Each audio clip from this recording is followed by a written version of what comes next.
What's going on, everybody? Welcome to another edition of Shoot or Shoot, where every shot you do not take, you will miss. So shoot that thing. All right, everybody has been, buzzing about the Stephen A. and LeBron beef, and people are like, I'm so tired of hearing about it. I wish they shut up. But those same people that I see on different sports groups that are tired of hearing about it are commenting about it, or under comments commenting about it. So you're not tired of hearing about it. You just think your side is looking bad and you want to run from it or run from the truth. All right. So I'll start with my synopsis, my viewpoint of what was said and done. First off, what was actually said to Stephen A. in courtside was that LeBron was like, and I'm paraphrasing, keep my son name out your mouth. All right, which is fine and dandy. But Stephen A. didn't mention his son. LeBron said it was personal because he talked about my son, and that was a lie. He said the thing is he talked about him as a father, and you can debate what he said, something negative or positive or whatever. He did mention him as a father, being a father. So I'll give him that. But that's your opportunity to go to the sideline and say, keep my name out your mouth. He said, he mentioned me as a father. It made it personal. Okay, that's when I go to the sideline and say, keep my name out your mouth. You didn't say anything about my son. You keep my name out your mouth. But Bron knew he made it personal. Bron knew what Stephen A. said was valid and what everybody's saying is valid. Bronny has now been doing pretty well in the league, and G League has been doing decent. And in the NBA, he scored like 17 points. So he had a decent game. So he's ascending upward, which is a good thing, All right. Then he goes on, I'll come back to that, but then he goes on to talk about one of the men that always has his back, who... I'm a person, I don't allow Kobe slander. I don't allow Kobe slander or AI slander. AI is from where I'm from. Kobe's my guy. All right? So whenever someone says something about Brian Windhorst says, no, that's not true. In a very calm demeanor voice, no, that's not true. Or I see it this way. And the way he see it is going to be beneficial to Brian. He kind of grew up, I think he started in Akron as a beat writer in Akron, and he was a young guy. He started studying Bronze or covering Bron, and they had this connection or this little bond or whatever. And kind of like when Stephen A. started at Philadelphia and he covered Allen Iverson, and that's how he got his start, or not how he got his start, but that's how he started his ascending. And so Bron's going to go and attack him for no apparent reason. And then you got Brian Windhorst. He says he's my best friend and all. That's weird. That man didn't do nothing to you. Like, why are you coming at him? He didn't say anything negative. You let your Stephen A. anger get to you. And that's kind of what, an antagonist or a troller, that's what they live for you to respond. All right? Then, of all the people who talk about you positively, negatively, and neutral, of all the people, podcast shows, whatever, you pick Pat McAfee to go on. Of all the shows who really don't mention you, who just like, oh yeah, LeBron, they don't really talk about basketball a lot. Oh yeah, LeBron had a good game. Woohoo, LeBron. Then he brought his little Rich Paul there earlier, and and I'm pretty sure, I get Bron to come on your show. We'll talk about some stuff and throw him all these softball questions, or just let him ramble. So you went to Pat McAfee, so you couldn't get no heat.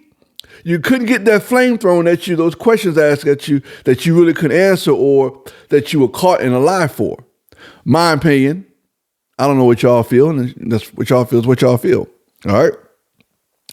Then on the show, you basically attack, disrespected the 70s players and saying how, Giannis would score 250 points in the 70s. You know, because you threw that Giannis in because, you know, that's a kind of a nod to say you'll do the same thing. So let's look at some of those 70s players that Giannis would be so dominant against. And I'm a huge Giannis fan, so it has no negative angle about Giannis. But first off, in the 70s, they called more violations, travel, carry, things like that. And we all know Giannis can, on those moves, those little long gallops to the basket, we all know he can travel, he can gallop, he can maybe take an extra step or carry the ball a little higher than normal. So that's one thing right there. Then you have, I'm gonna run down a list of the 70s players that he would have to embark on and go against or have guard him as well. And let's take into account that the 70s got away with a little more of physicality. All right. So, number 1, Kareem. Unseld, Bob Lanier, Willis Reed, Moses Malone, Petersburg High is great. You had Wilt on the back of his career, but he was still very dominant. Even in Kareem's rookie year, he was blocking at a sky hook, which is something nobody's ever done. And I give a honorable mention to Bill Walton. I wasn't a Bill Walton fan. I didn't watch the 70s like that, but watch the film of him and things like that. I didn't think he was that great. You know, he was okay. So you had all those players you're going to have to go through, and so you're going to score. Wilt never scored 250. Kareem never scored 250. Moses, Wes Unseld, never scored 250. But Giannis is just going to be so dominant, like he's playing a rec league team, and he's going to score 250 points.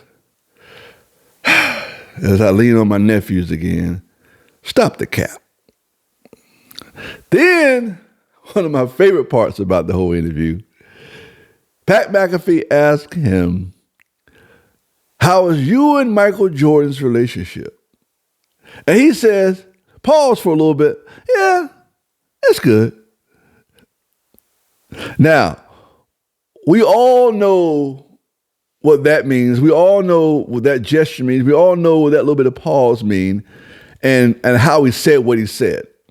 If someone asks me, I'm not feeling well today, or I'm suffering with something today. Hey man, how you feeling? I'm all right. That means I'm not all right.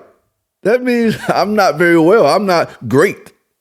So then he says, you don't talk? He says, no, we don't talk. Oh, why don't you talk? He says, mainly because, I'm in the season and, I'm chasing this greatness and, it's kind of like a competitive spirit. And, we don't talk. We're cordial. So then I just think back just a few years, how the man who was deemed his carbon copy, the man who was deemed his heir apparent, Kobe Bryant, R.I.P., he talked to him all season, his whole career, even labeled him his little brother. Talked to him in court at his memorial, which I ain't gonna talk about that one, but his memorial, he says, he called me all times of night to talk about basketball. So you mean to tell me the great Kobe Bryant can have Michael Jordan talk to him during the season, and everyone knows he was chasing him? You could tell me LeBron has no relationship with them because, they're in the season and there is competitive spirit. So you guys take what you want from it. I already took what I want from it. I'm like I said, I'm a Stephen A. fan. I know people don't like Stephen A. I know people who can't stand him, think he's a loudmouth, think he's this, think he's that. But I say all the time, if white people call you a racist and you got black people calling you a coon, you're doing something right. You're doing something right because you can't please the black folks. Because you think, he's taking it for the white people. You can't please the white people because, oh, he's too black. So he's somewhere in here, and whatever side you like, whatever player you like, whatever you don't like, if you said something bad like about him, you're gonna not like him. All those people who said something bad, who doesn't speak highly about Bron, he don't say anything about them. Don't go on their show. Never, for years, haven't said one thing about Skip. Chris Bouchard, he doesn't talk that great about him. He keeps it real. Nick Wright, he talks no negatively about him. He didn't go on his show. You got all the smoke. You got Gilles Arena. All those guys, in some shape, form, and fashion, talk great about him and doesn't talk that great about him. But he chose Pat McAfee to go on. Hey, I guess he did it for the culture. Until next time, I'll see you guys later, and I hope you enjoyed this segment. As always, if you like the content I'm giving and things I'm saying, you can like, subscribe, share, comment. I love to hear from you, whether it's against what I'm saying or agreeing with me. I can take it all. I'm good. All right? You guys have a great day. Until next time.